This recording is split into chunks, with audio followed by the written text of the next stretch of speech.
Hey guys, let's start with belated Eid Mubarak. എടോ ഈദൊക്കെ ആയിട്ട് എന്തായിരുന്നു സ്പെഷ്യല്? ഞാൻ എന്തായാലും ഇപ്രാവശ്യം ഒരു വെറൈറ്റിക്ക് ലാം പുലാവാണ് ട്രൈ ചെയ്ത് നോക്കിയത്. നേരത്തെ പോസ്റ്റ് ചെയ്യേണ്ട റെസിപ്പി ആയിരുന്നു എന്നറിയാം, പക്ഷെ എന്താ ചെയ്യുക, കൺസിസ്റ്റൻസി വളരെ കുറവാണ്.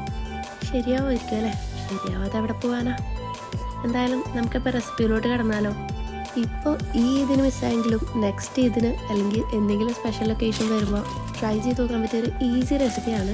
ഈസി എന്ന് പറയാൻ പറ്റുന്നല്ലേ, കണ്ടു നോക്ക് എത്ര ഈസിയാണെന്ന്. അതിനായി ഞാൻ ഏകദേശം ഒരു 2 kg ലാം ഷോൾഡറിലോട്ട് ഷാന്ത ലാം ചോപ്സ് മസാലയാണ് ഞാൻ യൂസ് ചെയ്തേക്കുന്നത്. ഇതൊരു പ്രമോഷൻ വീഡിയോ അല്ല, പക്ഷേ എനിക്ക് പേഴ്സണലി ഷാന്ത മസാലാസ് നല്ല ഇഷ്ടമാണ്. ഏത് മസാലാസ് വേണമെങ്കിലും ആഡ് ചെയ്യാം കേട്ടോ. ഇഷ്ടമുള്ള ബ്രാൻഡോ അല്ലെങ്കിൽ ഹോം മെയ്ഡ് മസാലാസോ എന്ത് വേണമെങ്കിലും ആഡ് ചെയ്യാം. ആഡ് ചെയ്തിട്ട് ഏകദേശം 2-3 hours ഞാൻ ഈ വീഡിയോയിൽ കാണിച്ചേക്കുന്ന പോലെ റാപ്പ് ചെയ്ത് റെസ്റ്റ് ചെയ്യാനായിട്ട് വെച്ചിട്ടുണ്ടായിരുന്നു. പിന്നെ ട്വിസ്റ്റ് എന്താണെന്നല്ലേ, ഇന്ന് നമ്മൾ കുക്ക് ചെയ്യാൻ പോകുന്നത് അവനിലാണ്. പിന്നെ ഓവൻ വേണമെന്ന് യാതൊരു നിർബന്ധവും ഇല്ല കേട്ടോ, നമുക്കിത് പാനിലും കുക്ക് ചെയ്തെടുക്കാവുന്നേ ഉള്ളൂ.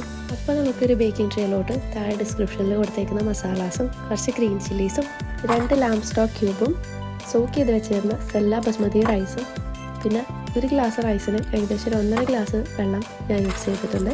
അത് നന്നായിട്ട് ഒഴിച്ച് മിക്സ് ചെയ്തിട്ട് നമുക്ക് അതിൻ്റെ മേലോട്ട് ഒരു ഗ്രില്ലിറക്കി വെച്ചിട്ട് നമ്മൾ മാരിനേറ്റ് ചെയ്യാൻ വെച്ച ലാമ്പ് ഉണ്ടല്ലോ, അത് ഏകദേശം ഒരു 80% ഓവനിൽ വെച്ച് കുക്കായതിന് ശേഷം നമുക്ക് ഈ ട്രേയുടെ മേലോട്ട് വെച്ചിട്ട് ഏകദേശം ഒരു 20-25 minutes 170 degree Celsius നമുക്ക് കുക്ക് ചെയ്തെടുക്കാം.